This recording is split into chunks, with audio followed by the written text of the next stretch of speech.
নমস্কার, আমি মৌসুমী। শিলালিপিতে আপনাদের সবাইকে স্বাগত জানাই। শুনছেন সাহিত্যিক বিভূতিভূষণ বন্দ্যোপাধ্যায়ের দৃষ্টি প্রদীপ। গল্প পাঠ ভালো লাগলে শেষে একটা লাইক দিয়ে যেতে ভুলবেন না। এখনও যারা আমার চ্যানেলটা সাবস্ক্রাইব করেননি তাদের সকলের কাছে আমার অনুরোধ, প্লিজ আমার চ্যানেলটা সাবস্ক্রাইব করে নেবেন। পাশে যে বেল নোটিফিকেশনটা আছে সেটা অবশ্যই প্রেস করে দেবেন। আজ উপন্যাসের ষষ্ঠ পর্ব। জ্যাঠামশায়ের বাড়ি আরো বছর 2 কেটে গেল এইভাবেই। যত বছর কেটে যায় এদের এখানে থাকা আমার পক্ষে তত বেশি কঠিন হয়ে পড়তে লাগলো। আমার বয়স বাড়বার সঙ্গে সঙ্গে অনেক জিনিস আমি বুঝতে পারি আজকাল, আগে আগে অত বুঝতাম না। এ বাড়িতে থাকা আমার পক্ষে আরো কঠিন হয়ে উঠেছিল এই জন্যে যে আমি চেষ্টা করেও জ্যাঠাইমাদের ধর্ম ও আচারের সঙ্গে নিজেকে কিছুতেই খাপ খাওয়াতে পেরে উঠলাম না। এরা খুব ঘটা করে যেটা ধর্ম বলে আচরণ করেন, আমার মনের সঙ্গে সেটা তো আদৌ মেলে না। আমি মনে যা বলি বাইরে তা করি, কিন্তু ওরা তাতে চটেন। ওদের ধর্মের যেটা আমার ভালো লাগে সেটাকে ওরা ধর্ম বলেন না। কিন্তু একটা ব্যাপার হয়েছে এই, আগে ভাবতাম শুধু জ্যাঠাইমাদের বাড়িতেই বুঝি এই রকম। এখন বয়স বাড়বার সঙ্গে বুঝতে পেরেছি এই গ্রামের অধিকাংশই এই রকম, জ্যাঠাই মায়েরা একটু বেশি মাত্র। এতেই আমার সন্দেহ হলো বোধহয় আমার মধ্যেই কোনো দোষ আছে, যার ফলে আমি এদের শিক্ষা মেনে নিতে পারছি নে। ভাবলাম আমার যে ভালো লাগে না সে বোধহয় আমি বুঝতে পারি না বলেই। হয়তো চা বাগানে থাকার দরুন ওদের ধর্ম আমরা শেখবার সুযোগ পাইনি। যে আবহাওয়ার মধ্যে ছেলেবেলা থেকে মানুষ হয়েছি সেটাই এখন ভালো লাগে। ম্যাট্রিক পাশ করে শ্রীরামপুর কলেজে ভর্তি হলাম। জ্যাঠামশাইদের গ্রাম আটঘরার নবীন চৌধুরী, যার বড় ছেলে ননি ভালো ফুটবল খেলতে পারে এবং যে প্রায়শ্চিত্তের বাধাবিঘ্ন না মেনে বাবার সৎকারের সময় দলবল জুটিয়ে এনেছিল, তারই ভগ্নিপতির বাড়ি অর্থাৎ নবীন চৌধুরীর বড় মেয়ে শৈলবালার শ্বশুরবাড়ি শ্রীরামপুরে। ননির যোগাযন্ত্রে তাদের শ্বশুরবাড়িতে আমার থাকবার ব্যবস্থা হলো। এসে দেখি এদেরও বেশ বড় সংসার, অনেক লোক। শৈল দিদির স্বামীরা 6 ভাই, তার মধ্যে 4 ভাইয়ের বিয়ে হয়েছে, আর একটি আমার বয়সী ফার্স্ট ইয়ারেই ভর্তি হলো আমার সঙ্গে। সকলের ছোট ভাই স্কুলে পড়ে। শৈলদি বাড়ির বড় বউ, আমি তাঁর দেশের লোক। সবাই আমাকে খুব আদর যত্ন করলে। এখানে কিছুদিন থাকবার পরে বুঝলাম যে সংসারের সবাই জ্যাঠামশাইদের বাড়ির ছাঁচে গড়া নয়। চা বাগান থেকে এসে বাংলাদেশ সম্বন্ধে যে একটা হীন ধারণা আমার হয়েছিল সেটা এখানে 2-4 মাস থাকতে থাকতে চলে গেল। আর একটা জিনিস লক্ষ্য করলাম যে এ বাড়ির মেয়েরা কেউ কারো বড় একটা অধীন নয়। কোনো একজনকে সকলের ভয় করে চলতে হয় না, বা কোনো একজনের কথায় সকলকে উঠতে বসতে হয় না। আমি থাকি বাইরের একটা ঘরে, কিন্তু অল্প দিনেই আমি বাড়ির ছেলে হয়ে পড়লাম। শৈল দিদি খুব ভালো, আমাকে ভাইয়ের মতো দেখে, কিন্তু এত বড় সংসারের কাজকর্ম নিয়ে এসে বড় ব্যস্ত থাকে, সব সময় দেখাশোনা করতে পারে না। শৈল দিদির বয়স আমার মেজ কাকিমার চেয়ে কিছু ছোট হবে। 3-4টি ছেলে মেয়ের মা। আটঘরায় থাকতে খুব বেশি আলাপ ছিল না। 2-1বার জ্যাঠামশাইদের বাড়ি বেড়াতে গিয়ে মায়ের সঙ্গে আলাপ করে এসেছিল। তারপর ননি কথাটা পারতেই তখনই রাজি হয়ে যায় আমার এখানে রাখবার সম্বন্ধে। শৈল দিদির স্বামী তার কোনো কথা ফেলতে পারে না। বাড়ির সকলের সঙ্গে খুব আলাপ হয়ে গেল। বাড়ির মধ্যে সর্বত্র যাই, জ্যাঠামশাইদের বাড়ির মতো এটা ছোঁও না ওটা ছোঁও না কেউ করে না। সব ঘরে যাই, সব বিছানাতেই বসি, সবাই আদর যত্ন করে, পছন্দ করে। এখন বয়স হয়েছে বুঝতে পেরেছি আটঘরার যতটা বাঁধাবাঁধি এসব শহর বাজারে অত নেই এদের। কষ্ট হয় মার জন্যে, সীতার জন্যে। তারা এখনো জ্যাঠাইমার কঠিন শাসনের বাঁধনে আবদ্ধ হয়ে কৃতদাসীর মতো উদয়াস্ত খাটছে। দাদার জন্যেও কষ্ট হয়, সে লেখাপড়া শিখলে না, চাকুরি করবে সংসারের দুঃখ ঘুচবে বলে, কিন্তু চাকুরি পায় না, ঘুরে ঘুরে বেড়ায়। আজ 12 টাকা মাইনের চাকুরি করে, কাল জবাব হয়ে যায়, আবার আর এক জায়গায় 16 টাকা মাইনের চাকুরি জোটায়। এত সামান্য মাইনেতে বিদেশে খেয়ে পড়ে কোনো মাসে 5 টাকা, কোনো মাসে 3 টাকার বেশি মাকে পাঠাতে পারে না। তাতে কি দুঃখ খুঁজবে? অথচ না শিখলে লেখাপড়া, না করতে পারলে কিছু। কলেজের ছুটির পরে গঙ্গার ধারে একখানা বেঞ্চির ওপর বসে এইসব কথাই ভাবছিলাম। মাঝে মাঝে ভয়ানক ইচ্ছে হয় আবার একবার চা বাগানের দিকে যাই, আর একবার হিমালয় দেখি। কতকাল রডোডেনড্রন ফুল দেখিনি, পাইন বন দেখিনি, কাঞ্চনজঙ্ঘা দেখিনি। সেরকম শীত আর পাইনি কোনোদিন। এদের সবাইকে দেখাতে ইচ্ছে হয় সে দেশ। স্কুলে যখন প্রবন্ধ লিখতে দিত, আমি হিমালয় নিয়ে লিখতাম। আমার লেখা সকলের চেয়ে ভালো হতো, কারণ বাল্যের স্বপ্নে মাখানো সে ওক, পাইন বন, ঝর্ণা, তুষারমণ্ডিত কাঞ্চনজঙ্ঘা, কুয়াশা, মেঘ আমার কাছে পুরনো হবে না কোনোদিন। তাদের কথা লিখতে গেলে নতুনতর ভাব ও ভাষা কোথা থেকে এসে জোটে, মনে হয় আরও লিখি, এখনো সব বলা হয়নি। লেখা অপরে ভালো বললেও আমার মন তৃপ্ত হতো না। মনে হতো যা দেখেছি তার অতি ক্ষুদ্র ভগ্নাংশও আঁকতে পারলাম না। অপরে ভালো বললে কি হবে, তারা তো আর দেখেনি। ওপারে ব্যারাকপুরে সাদা বাড়িগুলো যেন সবুজের সমুদ্রে ডুবে আছে, ঠিক যেন চা ঝোপের আড়ালে ম্যানেজার সাহেবের কুঠি।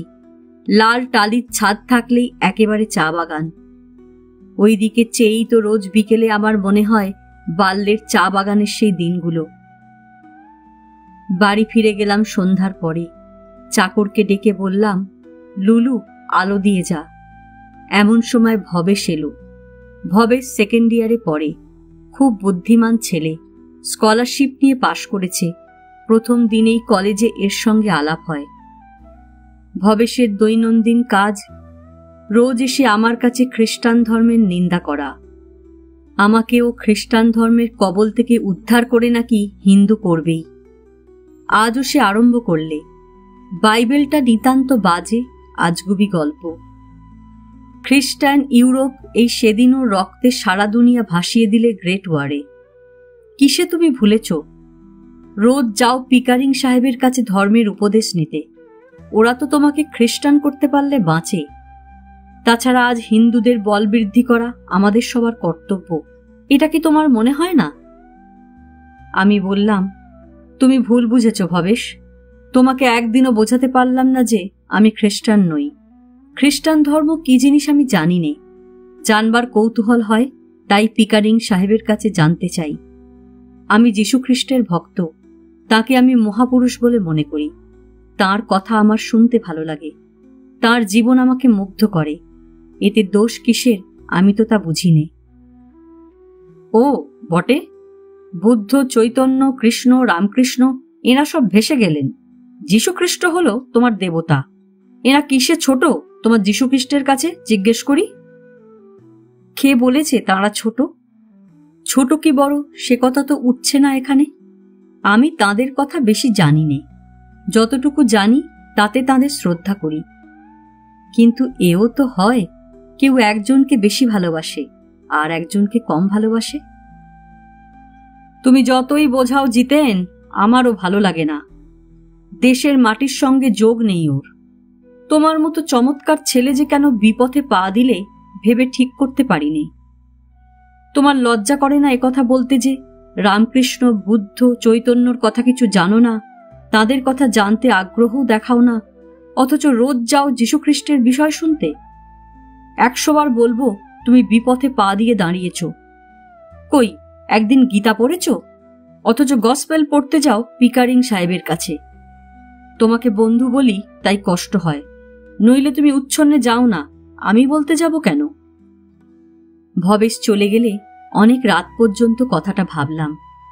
খ্রিস্টকে আমি ভক্তি করি, খ্রিস্টের কথা বলতে ভালো লাগে, শুনতে ভালো লাগে।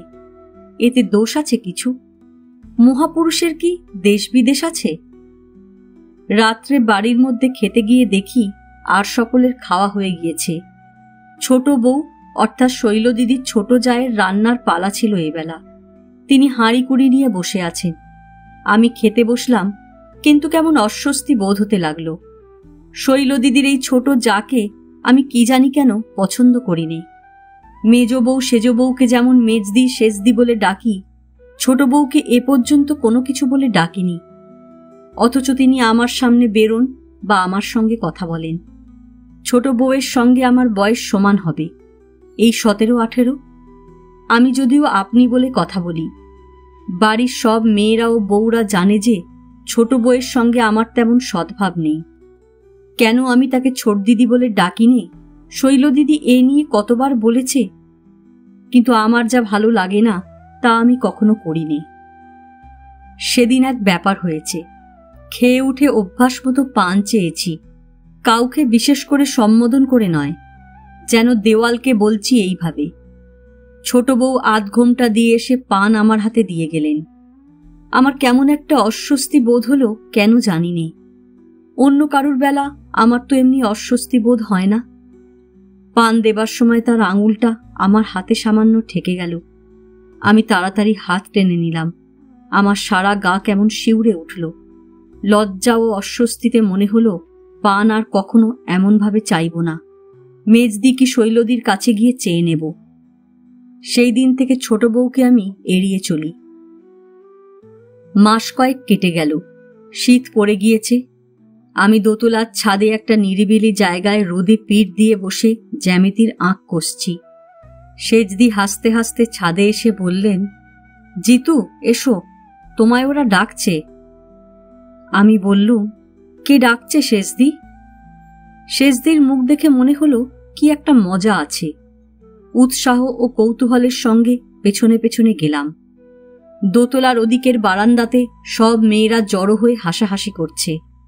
আমায় সবাই এসে ঘিরে দাঁড়ালো, বললে, এসো ঘরের মধ্যে। তাদের পেছনে ঘরে ঢুকতেই সেজদি বিছানার দিকে আঙুল দেখিয়ে বললেন, ওই লেপটা তোলো তো দেখি, কেমন বাহাদুরি। বিছানাটার ওপর আগাগোড়া লেপ ঢাকা কে একজন শুয়ে আছে লেপ মুড়ি দিয়ে। সবাই বললে, তোলো তো লেপটা। আমি হাসি মুখে বললাম, কি বলুন না সেজদি, কি হয়েছে কি? ভাবলুম বোধহয় শৈলদির ছোট দেওর অজয়কে এরা একটা কিছু সাজিয়েছে বা ওই রকম কিছু। তাড়াতাড়ি লেপটা টেনে নিয়েই চমকে উঠলাম।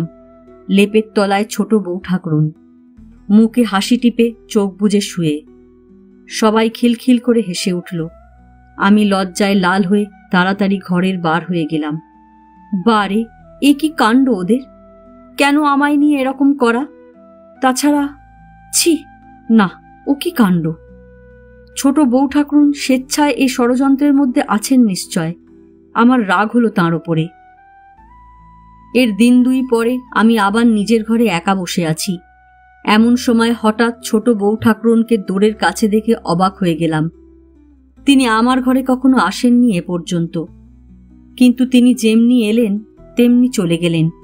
একটু দাঁড়ালেন না, যাবার আগে ঘরের মধ্যে কি একটা ফেলে দিয়ে গেলেন।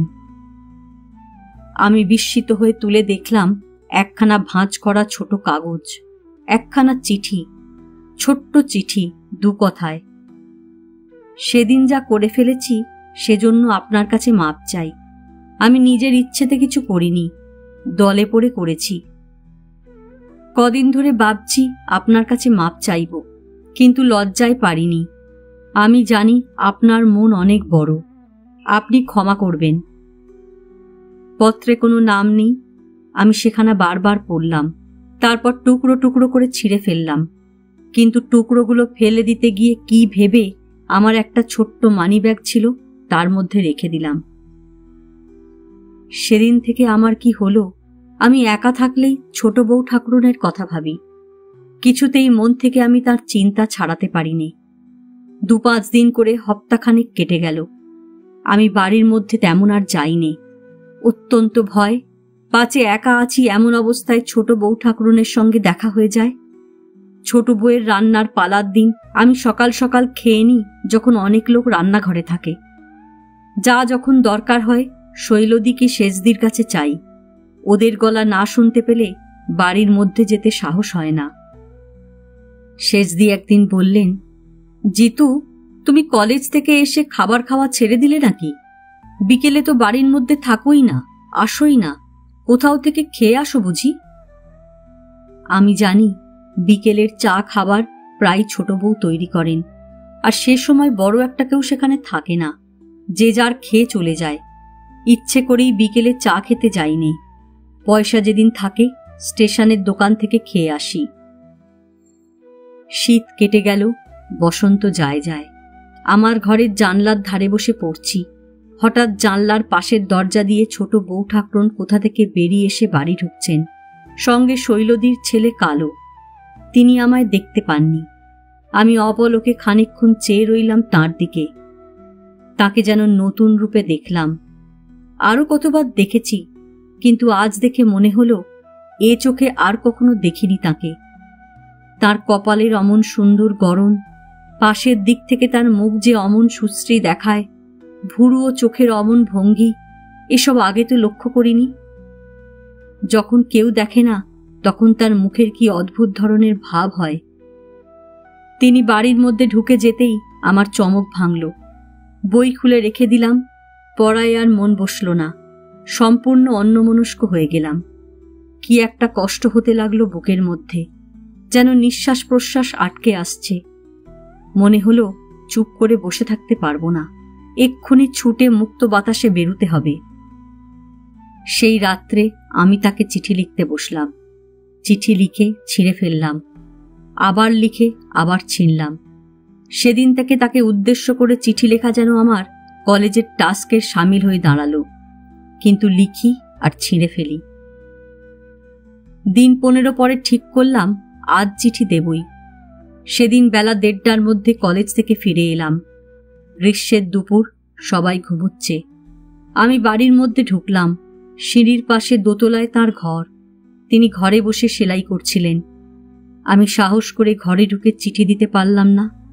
চলে আসছিলাম, এমন সময় তিনি মুখ তুলেই আমায় দেখতে পেলেন। আমি লজ্জায় ও ভয়ে অভিভূত হয়ে সেখান থেকে সরে গেলাম। ছুটে নিচে এলাম। পত্র দেওয়া হলো না, সাহসী হলো না। বাড়ি থেকে বেরিয়ে পথে পথে উদ্ভ্রান্তের মতো ঘুরে বেড়ালাম লক্ষ্যহীনভাবে। সারাদিন ঘুরে ঘুরে ক্লান্ত হয়ে অনেক রাত্রে বাড়ি যখন ফিরি, রাত তখন 12টা। বাড়িতে আবার সেদিন লক্ষ্মী পুজো ছিল। খেতে গিয়ে দেখি রান্নাঘরের সামনের বারান্দায় আমার খাবার ঢাকা আছে। শৈলদী ঢুলছেন রান্নাঘরের চৌকাটে বসে। মনে মনে অনুতাপ হলো, সারা বিকেল খাটুনির পরে শৈলদী বেচারি কোথায় একটু ঘুমুবে, আর আমি কিনা এভাবে বসিয়ে রেখেছি। আমাকে দেখে শৈলদী বললে, বেশ, কোথায় ছিলি এতক্ষণ? কথার উত্তর দিতে গেলে মুশকিল। চুপচাপ খেতে বসলাম। শৈলদী বললে, নাকে ঢনঢন করে বেরিয়ে বেরিয়ে কণ্ঠার হাড় বেরিয়ে গিয়েছে। চা খেতেও আসিস নে বাড়ির মধ্যে। কালোকে দিয়ে বাইরের ঘরে খাবার পাঠিয়ে দিলেও পাওয়া যায় না। থাকিস কোথায়? খানিকক্ষণ পরে পাতের দিকে চেয়ে বললে, ও কি, ভালো করে ভাত মাখ, ওই কটি খেয়ে মানুষ বাঁচে ভাই। তোরা এখন ছেলে মানুষ, খাবার বয়স। লুচি আছে ভোগের, দেব? পায়েস তুই ভালোবাসিস, এক বাটি পায়েস আলাদা করা আছে। কই, মাছের মুড়ো ফেললি কেন? চুষে চুষে খা। আহা, কি ছিরি হচ্ছে চেহারার। পরদিন কিসের ছুটি। আমি দোতলার ছাদে কালোকে ডাকতে গিয়েছি তার প্রাইভেট টিউটার নিচে পড়াতে এসেছে বলে। সন্ধ্যার অন্ধকার হয়েছে। ওপরে উঠেই আমি একেবারে ছোট বউ ঠাকুরনের সামনে পড়ে গেলাম। তার কোলে মেজদির 1.5 বছরের খুকি মিন্টু। সে খুব ফুটফুটে ফর্সা বলে বাড়ির সকলের প্রিয়। সবাই তাকে কোলে পাওয়ার জন্য ব্যগ্র। ছোট বউ ঠাকুরন হঠাৎ আমার সামনে এসে দাঁড়ালেন খুকিকে কোলে করে। আমি বিস্মিত হলাম, কপালে ঘাম দেখা দিল। খুকি আমায় চেনে, সে আমার কোলে ঝাঁপিয়ে আসতে চায়। ছোট বউ ঠাকুরন আমার আরও কাছে এগিয়ে এসে দাঁড়ালেন, খুকিকে আমার কোলে দিলেন। তার পায়ের আঙুল আমার পায়ের আঙুলে ঠেকল। আমি তখন লাল হয়ে উঠেছি, শরীর যেন ঝিমঝিম করছে। কেউ কোনো দিকে নেই। ছোট বউ ঠাকুরন সম্পূর্ণ অপ্রত্যাশিতভাবে সুর নিচু করে বললেন, আপনি আর বাড়ির মধ্যে আসেন না কেন আজকাল? আমার উপর রাগ এখনো যায়নি? আমি অতি কষ্টে বললাম, রাগ করব কেন? তবে সেদিন ঘরে এলেন, আমার সঙ্গে কথা বললেন না তো, চলে গেলেন কেন? মরিয়া হয়ে বললাম, আপনাকে সেদিন চিঠি দেব বলে ভেবেছিলাম, কিন্তু পাছে কিছু মনে করেন সেই জন্য দেওয়া হয়নি। পাছে কিছু মনে করেন ভেবেই বাড়ির মধ্যে আসিনে। তিনি খানিকক্ষণ চুপ করে রইলেন। তারপর মৃদুস্বরে বললেন, মাথা ঠান্ডা করে লেখাপড়া করুন। কেন ওরকম করেন? আর বাড়ির মধ্যে আসেন না কেন? ওতে আমার মনে ভারী কষ্ট হয়।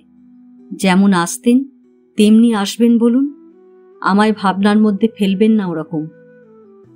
আমার শরীরে যেন নতুন ধরনের অনুভূতির বিদ্যুৎ খেলে গেল। সেখানে আর দাঁড়াতে পারলাম না। মুখে যা এলো একটা জবাব দিয়ে নিচে নেমে এলাম। সারা রাত আর ঘুমোতে পারিনি। আমার জন্য একজন ভাবে, এ চিন্তার বাস্তবতা আমার জীবনে একেবারে নতুন। নতুন নেশার মতো এ অনুভূতি আমার সারা দেহ মন অভিভূত করে তুললে। কি অপূর্ব ধরনের আনন্দ বেদনায় মাখানো দিন, সপ্তাহ, পক্ষ, মাস। দিন রাতে সব সময় আমার ওই এক চিন্তা। নির্জনে কাটাই, কিছু ভালো লাগে না। অথচ যার চিন্তা শয়নে স্বপনে সর্বদাই করি, পাছে তার সামনে পড়ি, এই ভয়ে সদা সতর্ক হয়ে চলাফেরা করি। লেখাপড়া, খাওয়া, ঘুম সব গেল। বৈশাখ মাসের মাঝামাঝি ছোট বউ ঠাকুরনের হলো অসুখ। অসুখ ক্রমে বাড়াবাড়ি ধরনের হলো। চাতরা থেকে যদু ডাক্তার দেখতে এলো। তার বাপের বাড়ি থেকে লোকজন এসে পড়ল। বাড়ি শুদ্ধ লোকের মুখে উদ্বেগের চিহ্ন। আমি ডাক্তার ডাকা, ওষুধ আনা এসব করি বাড়ির ছেলেদের সঙ্গে। কিন্তু একদিনও রোগীর ঘরে যেতে পারলাম না, কিছুতেই না। একদিন ঘরের দোরের কাছে গিয়ে দাঁড়িয়েছিলাম, কিন্তু চৌকাঠের ওপারে যাইনি। ক্রমে তিনি সেরে উঠলেন। একদিন আমার চয়নিকা খানা তিনি চেয়ে পাঠালেন। দিন দুই পরে কালো বই ফিরিয়ে দিয়ে গেল। 4-5 দিন পরে চয়নিকা খানা কি জন্যে খুলতে গিয়েছি, তার মধ্যে একখানা চিঠি, ছোট বউ ঠাকুরনের হাতে লেখা। নাম নেই কারুর, লেখা আছে, আমার অসুখের সময় সবাই এলো, আপনি এলেন না কেন? আমি কত আশা করেছিলাম যে আপনি দেখতে আসবেন, জানেন তা? আমার মরে যাওয়াই ভালো। কেন যে আবার সেরে উঠলাম। অসুখ থেকে উঠে মন ও শরীর ভেঙে গেছে। কালোর মুখে শুনেছি আপনি ঘরে টাঙিয়ে রেখেছেন যীশুখ্রিস্টের ছবি। তিনি হিন্দুর দেবতা নন, কিন্তু আপনি যাকে ভক্তি করেন আমি তাকে অবহেলা করতে পারিনি। আমার জন্য তাঁর কাছে প্রার্থনা করবেন। আর একটা কথা, একটিবার দেখতে কি আসবেন না? যীশুখ্রিস্টের ছবির দিকে চাইলাম। সম্প্রতি একখানা বুদ্ধের ছবি আর একখানা চৈতন্যের ছবিও এনে টাঙিয়েছিলাম। রোগ শীর্ণা পত্রলেখিকার করুণ আকুতি ওদের চরণে পৌঁছে দেবার ভার আমার উপর পড়েছে, কিন্তু আমি কি পারব? অনুকম্পায় মমতায় আমার মন এখন ভরে উঠেছে। যে প্রার্থনা ওদের কাছে জানালাম তা ভাষাহীন, বাক্যহীন। আমি এছাড়া আর কিছু করতে পারিনি। সামনে হঠাৎ যেতে পারবো না তাঁর। এ বাড়িতেও আর বেশি দিন থাকা হবে না আমার, চলে যাব এখান থেকে। টেস্ট পরীক্ষা দিয়েই 8 ঘড়ায় পালাবো ঠিক করলাম। সেখানে যাইনি অনেক দিন। মা চিঠি লিখেছেন, দেখবার জন্য ব্যস্ত হয়েছেন।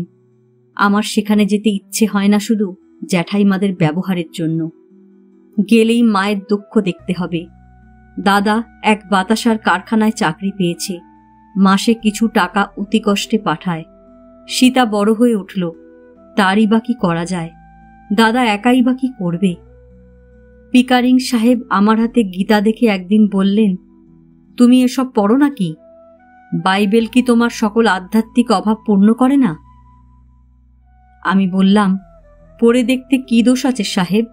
তাছাড়া আমি তো খ্রিস্টান নই, আমি এখনো হিন্দু। 2 নৌকাতে পা দেওয়া যায় না মাই বয়। তুমি খ্রিস্টান ধর্মে দীক্ষিত হও, নয়তো তুমি বাইবেল পড়ো কেন? সাহেব, যদি বলি ইংরেজি ভাষা ভালো করে শেখবার জন্যে? পিকারিং সাহেব হো হো করে হেসে উঠল। বললে, তোমার আত্মার পরিত্রাণ তার চেয়েও বেশি দরকারি। যিশুতে বিশ্বাস না করলে আত্মার ত্রাণ নেই। তিনি আমাদের সকলের পাপের ভার নিজে নিয়ে ক্রুশের নিষ্ঠুর মৃত্যু বরণ করেছিলেন। যিশুর ধর্মে দীক্ষিত হও, তোমার পাপ তাঁর রক্তে ধুয়ে যাবে। এসো আমার সঙ্গে গান করো। তারপর সাহেব নিজেই গান ধরল। পিকারিং সাহেবকে আমার খুব ভালো লাগে। খুব সরল, ধর্মপ্রাণ লোক। স্ত্রী মারা গিয়েছে আজ 10-12 বছর, আর বিয়ে করেনি। টেবিলের ওপর নিকেলের ফ্রেমে বাঁধানো স্ত্রীর ফটো সর্বদা থাকে। মাঝে মাঝে আমায় জিজ্ঞেস করে, আমার স্ত্রী দেখতে কেমন ছিল, ভালো না? ফটো দেখে মিসেস পিকারিংকে সুন্দরী মনে হয়নি আমার, তবু বলি খুব চমৎকার। পিকারিং সাহেবের ধর্মমত আমার কাছে কিন্তু অনুদার ঠেকে। কিছুদিন এদের সঙ্গে থেকে আমার মনে হয় জ্যাঠাইমারা যেমন গোঁড়া হিন্দু, খ্রিস্টানদের মধ্যেও তেমনি গোঁড়া খ্রিস্টান আছে। এরা নিজের ধর্মটি ছাড়া আর কারু ধর্ম ভালো দেখে না। এদের সমাজে সংকীর্ণতা আছে, এদেরও আচার আছে।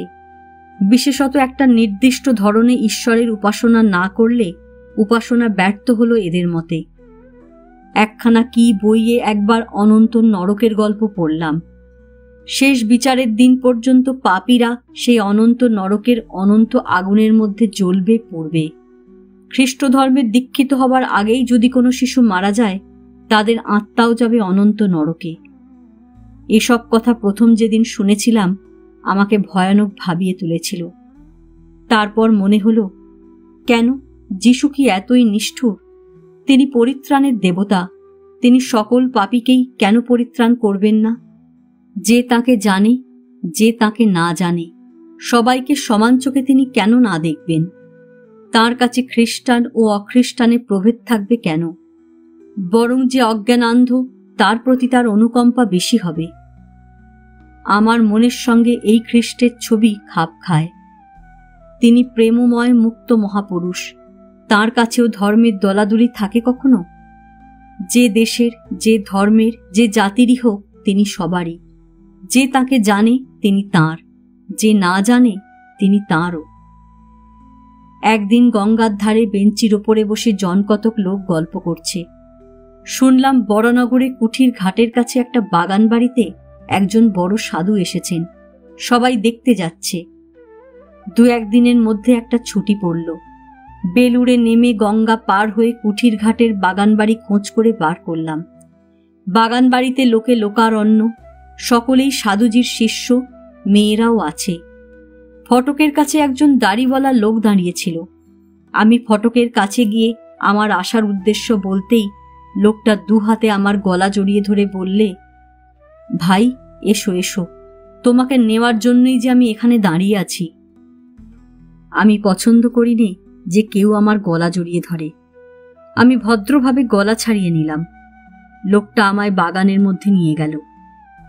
আমি কৌতূহল ও আগ্রহের সঙ্গে চারিদিকে চেয়ে চেয়ে দেখছিলাম। বাঁদিকের রোয়াকে একদল মেয়ে বসে একরাশ তরকারি করছে। একটা বড় গামলায় প্রায় 10 সের ময়দা মাখা হচ্ছে। যেদিকে চাই খাওয়ার আয়োজন। সাধুর দেখা পাবো এখন? তিনি এখন ধ্যান করছেন। তার প্রধান শিষ্য জ্ঞানানন্দ ব্রহ্মচারী ও ঘরে আছেন। চলো ভাই, তোমায় নিয়ে যাই। কথা বলছি এমন সময় একজন ভদ্রলোক এলেন, সঙ্গে একটি মহিলা। ফটকের কাছে তারা মোটর থেকে নামলেন। একজন বালক শিষ্যকে ভদ্রলোকটি কি জিজ্ঞেস করলেন। সে তাদের সঙ্গে করে নিয়ে এলো আমার সঙ্গের দাড়িওয়ালা লোকটির কাছে। ভদ্রলোকটি তাকে বললেন, স্বামীজির সঙ্গে দেখা করতে এসেছি, তিনি কোথায়?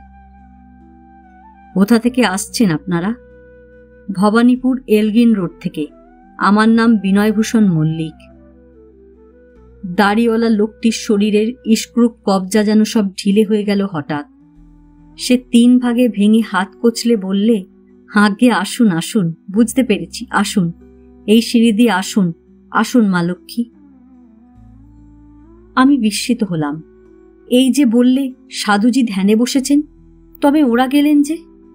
লোকটি ওদের ওপরে দিয়ে আবার নেমে এলো। আমায় একটা হল ঘরে নিয়ে গেল। সেখানে জ্ঞানানন্দ ব্রহ্মচারীর সঙ্গে আমার আলাপ করিয়ে দিলে। জ্ঞানানন্দ ব্রহ্মচারীর পরনে গেরুয়া আলখাল্লা, রং ফর্সা, আমার সঙ্গে বেশ ভালো ব্যবহার করলেন। তিনি আপিসের কাজে 150 টাকা মাইনে পেতেন। ছেড়ে স্বামীজির শিষ্যত্ব গ্রহণ করেন। স্বামীজি বলেছেন তিনি 3টে মহাদেশ উদ্ধার করবেন। সাধনায় সিদ্ধিলাভ করলেই বেরিয়ে পড়বেন সে উদ্দেশ্যে। স্বামীজির দেওয়া মন্ত্র জপ করে তিনি অদ্ভুত ফল পেয়েছেন নিজে। এই সব গল্প সমবেত দর্শকের কাছে করছিলেন। আমি কৌতূহলের সঙ্গে জিজ্ঞেস করলাম, কি ফল পেয়েছেন মন্ত্রের? তিনি বললেন, মন্ত্র জপ করতে করতে মনে হয় যেন পাহাড়ের ওপর বসে আছি।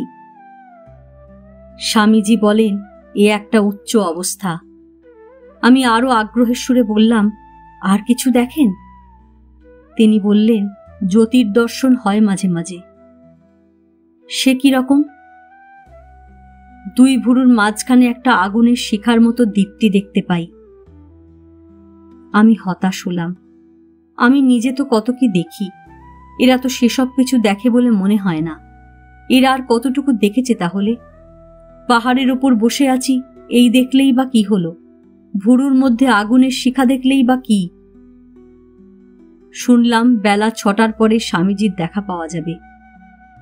পাশের একটা ঘরে বসে রইলাম খানিকক্ষণ। আরও একজন বৃদ্ধ সেখানে ছিলেন। কথায় কথায় তিনি বললেন, দেখো তো বাবা, এই তোমরাও তো ছেলে, আর আমার হতচ্ছাড়া ছেলেটা পালিয়ে এসে বাড়ি থেকে এই সন্ন্যাসীর দলে যোগ দিয়েছে। এখানে তো এই খাওয়া এই থাকা, যাত্রার দলের মতো এক ঘরে 100 লোক শোয়। ছেলেটার হাড়ির হাল হয়েছে। আগে একবার ফিরিয়ে নিতে এসেছিলাম, তা যায়নি।